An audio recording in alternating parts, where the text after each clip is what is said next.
Phoebe Waller-Bridge is fatal to any project she touches. Everything seems to fall apart after she shoved her feminist point of views into them, and of course, I've had to talk a lot about her recently since she plays a main character in Indiana Jones and the Dial of Destiny. But now she's talking about her upcoming Tomb Raider series and how she wants to add a lot of comedy and a strong point of view to it. I have a few different things that I want to show off, but before we get into the topic, if you enjoy the content that I create, please make sure to subscribe to the channel and hit the notification bell. Follow me on social media like Twitter or mine so that you can see when my content is posted. And of course, if you do really enjoy the videos and the live streams that I create, please consider becoming a Dark Titan via Patreon or a supporter via YouTube membership. So starting off with this Bounding into Comics article, Phoebe Waller-Bridge confirms she's working on Tomb Raider series and reveals what she plans to bring to the franchise, besides, of course, doom and gloom. I am really not a big fan of Phoebe Waller-Bridge. I personally have never seen her in anything that I have enjoyed her in. I just think that she is mediocre, in terms of acting, in terms of writing. I just really do not like her. But we knew that she was going to be part of this Tomb Raider series. She was boasting about it a few months ago when it was initially announced. And of course, I had a lot of worries, but I like to be semi-hopeful, because if we're not hopeful for anything, then what is the point of really talking about any of this content? But I'm getting really worried now. So it says Indiana Jones and the Dial of Destiny actress Phoebe Waller-Bridge confirmed she's working on an upcoming Tomb Raider series at the Prime Video and revealed what she plans to bring to the series. Back in February, it was rumored she was working on a Tomb Raider series at Prime Video, with Deadline reporting that she would write a TV series as part of a potential Tomb Raider universe that would span television, films, and games. And then, of course, she made a very sly comment about it, like, oh, I would have a lot to bring to this franchise, as if it wasn't, already confirmed behind the scenes. But then we found out that it could also be involved in the potential movie, which it just seems like they really want to start a Tomb Raider cinematic universe. And while I love Lara Croft, I love Tomb Raider, they did ultimately decide to drop the sequel to the movie they did just a few years ago with Alicia Vikander. I don't really understand why that movie made money. It wasn't all that bad, and in my opinion, it was a pretty entertaining flick, but they decided that they were going to completely scrap that, and in my opinion, deep down, I feel like it was because that movie didn't shove enough messaging into consumers' faces, and now they've got Phoebe Waller-Bridge on the case, and let's be honest, she has a very long track record of shoving feminist narratives into content.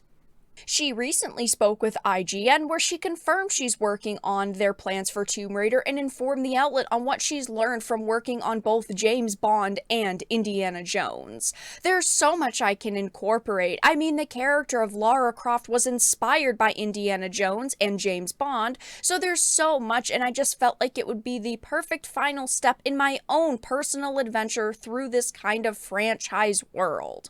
She also shared, I love the idea of, as Steven Spielberg describes it, the greatest show on earth, as in being able to make things that with scale and to go on adventures that big, and for the comedy and the heart to be matched, but on this kind of great level. Now, I personally do not find Phoebe funny. I know most of you guys do not find her funny, and Tomb Raider isn't really about the comedy, so this is definitely a major red flag to me, because while yes, there was always, small bits and pieces of humor, it was never supposed to be super funny, and if you start changing that and putting more of that into Tomb Raider, it's not going to feel the same. At least I don't think that it will.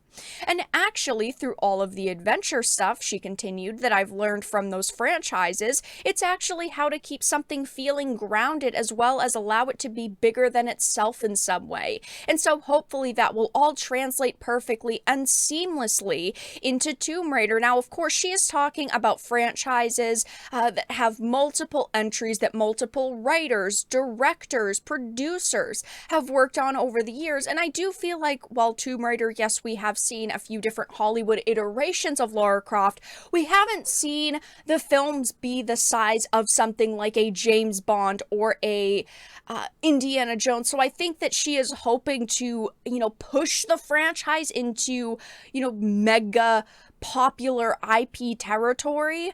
But we're talking about someone who clearly doesn't know the video games, who clearly is just looking at it from a Hollywood lens, which is, of course, extremely worrying in my opinion. Phoebe is such a massive feminist, so at this point there are just a lot of questions and not a lot of answers that we have. I still want to be hopeful because I love Tomb Raider, I love Lara Croft, but at the same time, I have no faith in this individual solely. But like I mentioned, I've had to talk about her a few times. Specifically, her and Lashana Lynch wanted to write No Time to Die's Nomi as an agent with anxiety, which of course everyone kind of roasted since we watch these films to see badasses in action. We want to see that action. We don't particularly care about, the mental struggles that these fictional characters are going through. It just doesn't really fit with the franchise in total, but they did play with it a little bit. It was, of course, a major complaint people had, but we also had her talk about Bond and how the film had to treat women properly, even if Bond doesn't. Of course, her whole time working on the past Daniel Craig movie was basically, oh, James Bond has been sexist, and we needed to change him. We needed to reinterpret him for modern day because, his previous character was a little bit offensive. And, they needed to make him over for the Me Too era, which of course is absurd. People love this character for a reason. People do not care about modern day narratives and the Me Too movement being absolutely crammed into a film like this. But she was the one behind all of these very questionable statements. And now we have to deal with her in Indiana Jones and the Dial of Destiny. Now, of course, the film has not come out yet, but we have heard very legitimate rumors circulating that she ultimately makes the final decision at the end of the day. Indiana Jones wants to make a decision. He wants to stay in the past. He doesn't want to go back to the future. Again, it's a time travel film. And she knocks him out and forces him to go back to the future because, of course, she's the one who has to make the final heroic decision at the end of the day, which, of course, just sounds ridiculous. But yes, Phoebe Waller-Bridge is a very controversial individual, and we don't know exactly how much she is going to be part of this project. We know that right now her name is the one being touted behind it. We don't exactly know, the scale of her influence on this project, but we can only really hope that it's going to be, nothing like Solo, A Star Wars Story, which was another project she kind of oversaw a little bit, or new James Bond, or, even the direction we believe Dial of Destiny is headed in. Nobody wants feminism shoved into their films. Nobody wants to see, Lara Croft with a feminist edge. It's just going to make the character bad. It's just going to ruin any potential films or TV series that we are going to get with this, a very iconic and beloved character from somebody who, at the end of the day, really only cares about shoving the narratives she believes are important into content. But that's all that I really had to discuss in this video. Let everyone know your thoughts in the comment section down below. If you enjoyed this and of course found it important and informative, please make sure to give it a like, share it, and subscribe to the channel. And of course, if you didn't, make sure to give it a dislike. I appreciate your support either way, but I will talk to you all again in the next video really soon.